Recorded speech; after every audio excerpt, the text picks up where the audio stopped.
জি, আমি বোনকে বকে দিয়েছি, তাহলে এখন কি বলছে? এই জামাটা দেখে কি বলছে? হ্যাঁ দারুণ করেছিস তো, আমি তো ভাবতেই পারছি হে না। রিজু, তুই কি দারুণ করেছিস না?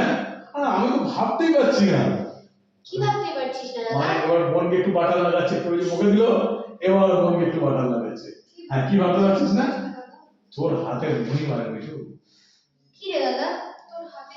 হ্যাঁ, তারপর কি আছে বলো, একটু বলো। আচ্ছা আচ্ছা, তুই ভাবতো তুই যদি দেশের প্রধানমন্ত্রী হতিস তাহলে কি হতো? কি আবার করতাম, তোকে বিয়ে বানিয়ে নিতাম আমার। এ তো বোন তো ক্যাজুয়ালি বলে যাচ্ছে। বোন ক্যাজুয়ালি কি হলো, তোর বিয়ে বানিয়ে দিতাম আর তোর বিয়ে গেল। তুই যদি দেশের প্রধানমন্ত্রী হতিস না একটু, তুই যেভাবে আমার এই জামার দারিদ্র দেখেছিস, তুই না ওই দরিদ্র দরিদ্রকরণ প্রকল্পটা তুই সাকসেস করে দিতিস। তারপর কি আছে? গ্রেট। তুই গ্রেট,